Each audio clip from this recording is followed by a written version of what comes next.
It's time for another serious video, yes, because our targets aren't so serious, Chelsea fans. Garnacho, Gittins, Sesko, and Hato. I mean, listen, that might seem all well and good to you. Maybe you would have accepted that, but I've got a different type of logic to bring to the table. Our rivals have been sleeping. They've been signing Mikel Marinos of this world, Calafiori's of this world, Gundowans of this world, Savinho's and Chiesas, players that haven't impacted their 11s, that haven't taken them to the next level. Well, that's all about to change, isn't it? I'm seeing links to Florian Wirtz, Frimpong, Zubimendi's been signed. The top clubs are serious this summer, and that means we need to match their ambitions with our own. It's not time to piss about, penny pinch. It's time to bring in some big dogs into the building. So I'm bringing to you 5 additions and a couple of assumptions to the new squad for my 25-26 season. And my mission statement for next season is to go for the league. If you're not on board, you can hop off the bus. If you're not on board with trying to win majors, you can show yourself the exit door. Round here, we want to win things. So my first person on the position that is goalkeeper is Petrovic. Now, I have scoured around France, and to be honest, our boy that we already own is absolutely handling business to the highest level in that league. Whether it's goals prevented, like 7.77, which is a 2.5 more than Sells, who's probably been arguably best goalkeeper in the league in the Premier League this season. He's not having errors. It's so funny when I looked at the stats. Him and Sanchez have played 30 games each. So what's great about that is they can just match up the statistics and we can just see who's better. We don't have to be complex. We don't have to be complicated. Petrovic, 1 error leading to a shot. Sanchez, 4. Petrovic, no errors leading to goals. Sanchez, 5. And Petrovic, no penalties given away. Sanchez, 2. So when we talk about points dropped and we talk about problems and mistakes with the way that our season's gone, we have the 3rd best defense, by the way. It's because we've been making stupid errors, and Sanchez is a massive part of that. When he's trying to be Spanish Superman, you all know the Superman suplex, when he's coming out for the crosses, trying to claim things that aren't his business. I'm hoping Petrovic won't do those things. So that's important to me. He's got the highest save percentage in League One. So he's a good shot stopper. 6'4". I looked at the greats. Courtois 6'7", Petrcek 6'5", Alisson 6'4". So away from all the statistics, which he's clearing Sanchez in all regards, I just don't want a crackhead in goal anymore. I live not far from crackheads. I see what they're like. They're a bit dodgy. They probably mean well, but they're unpredictable individuals. And that's what Sanchez is. Sometimes you get a masterclass, sometimes you get chaos and carnage. We can't have someone that literally destabilizes our defensive line and sends shivers down their spines. So for me, I'm replacing him with Petrovic immediately. It's not even a competition. Now we move to defense. Some of you are going to need to take a sit down and settle because you're not ready for what I'm about to say. Yes, we need someone aggressive. We need someone that's good on the ball because we're ball dominant. We need someone that's a leader. We need someone that's won. This is a World Cup winner. Premier League experience, aggressive, shithouse. He smells like the exhaust out of the back of a double-decker bus. He is an individual that you don't want your daughter to end up with. We're not talking about a Jehovah's son. We're not talking about unks in Tossin. We're talking about someone that is a shithouse. That's a nasty man. 1 year left on his contract. Within our wage structure. Carlos Tevez, Manchester Billboard. Here we go. Romero at Tottenham. 27 years of age. That is my pick for centre-back. Because now I'm bringing in someone that is going to potentially bend some rules, but for us now. You know how much we love people that defend our crest, our badge? And I don't believe this is a Pochettino situation where he's like a cuddly little teddy bear who loves Tottenham. This is someone that will turn his back on Tottenham in an instance. Ask Tottenham fans, he's not really been playing for them all season.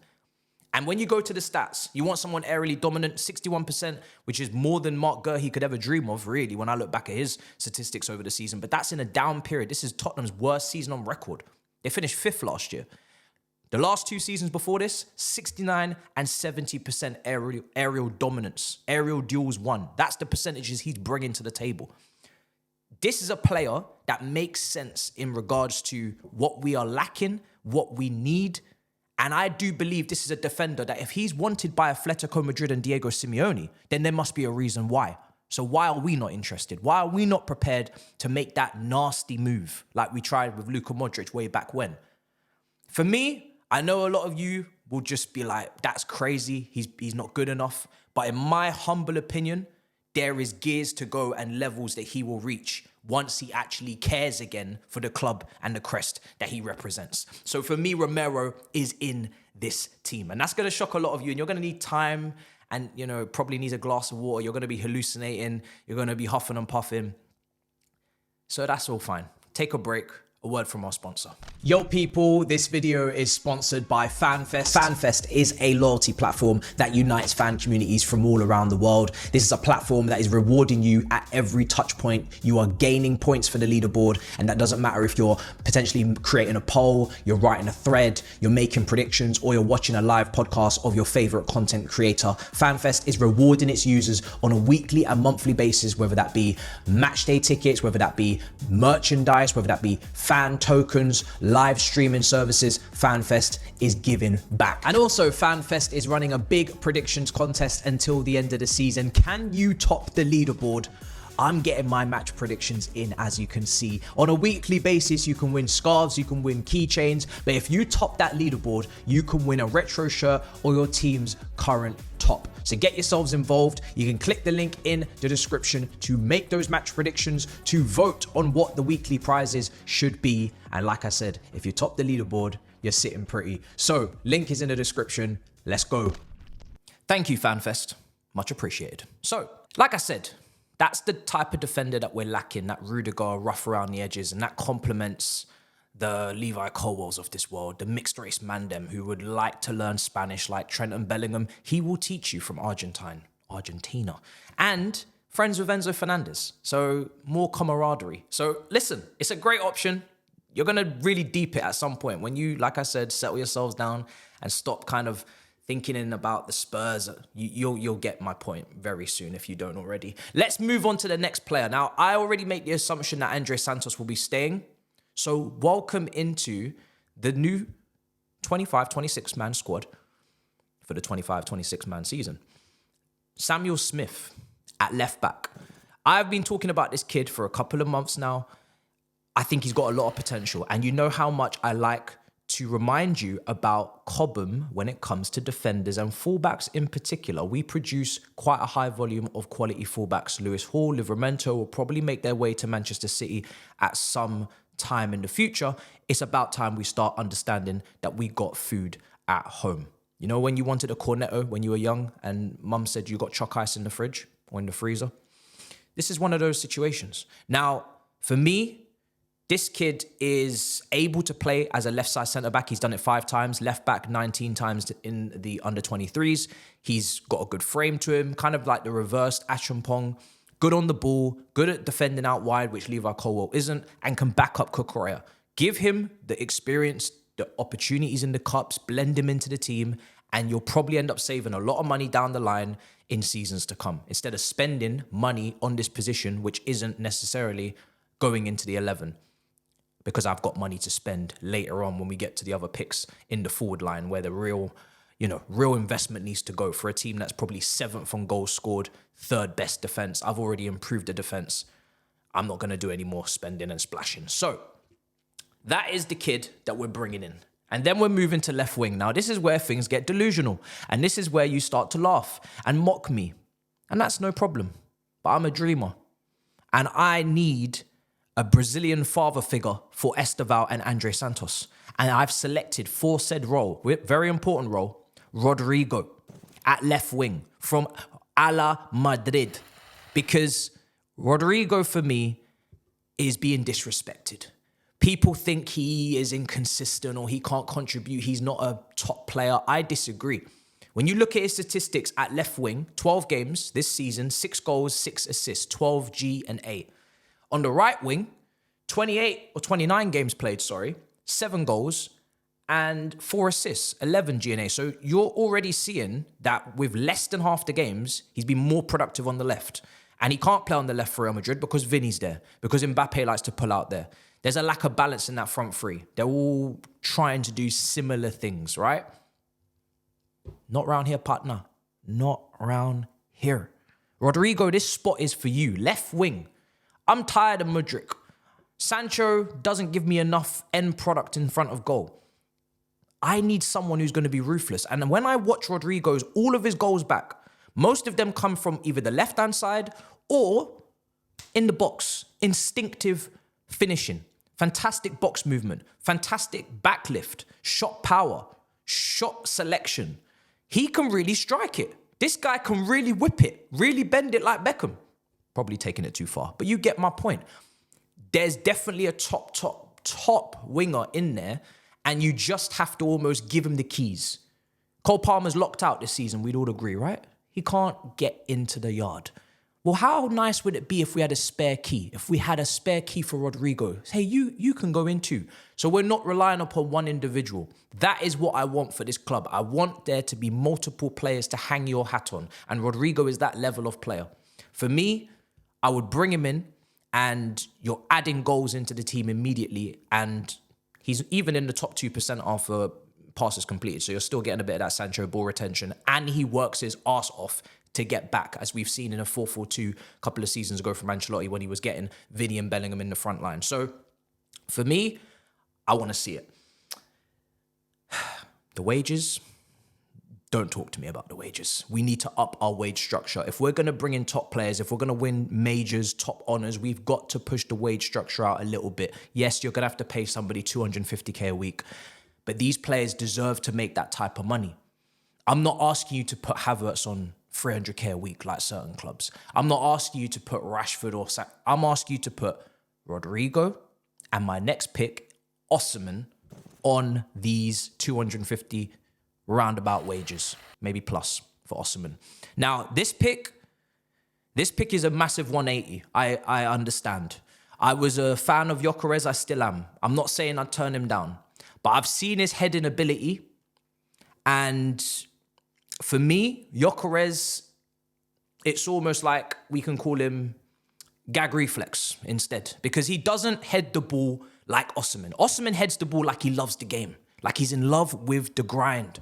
Osimhen is a powerhouse up front. Osimhen is the type of player that you can put up front, and I've been looking at the way we are up front with Neto's crosses, Enzo's good delivery, chance creation, Palmer, Reece James if he gets back into those advanced areas, and I'm thinking, how many crosses are we going to put into the box, even Sancho, and no one's going to head it in?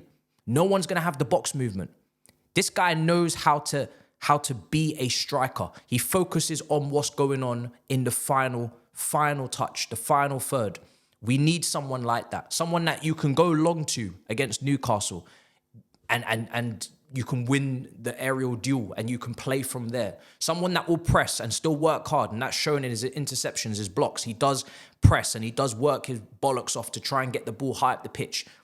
Someone that, like I said, is an aerial threat, not only from an attacking standpoint, to finish some of the chances that I've said we haven't really, finished this season from the chance creation standpoint, but also he can help defend the corners as well as a free man, like a Drogba. So I'm getting a lot here from Osimhen now. I wasn't really understanding or comprehending last summer when I said, not for me. Yes, he'll miss chances.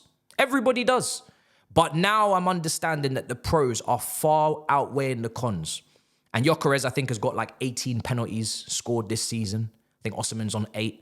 So Palmer, we had the same problem, right? This season almost his goal tally's dropped because he hasn't had as many penalties as last season. Sterling's not here to shake his bum and fall over and win the fouls.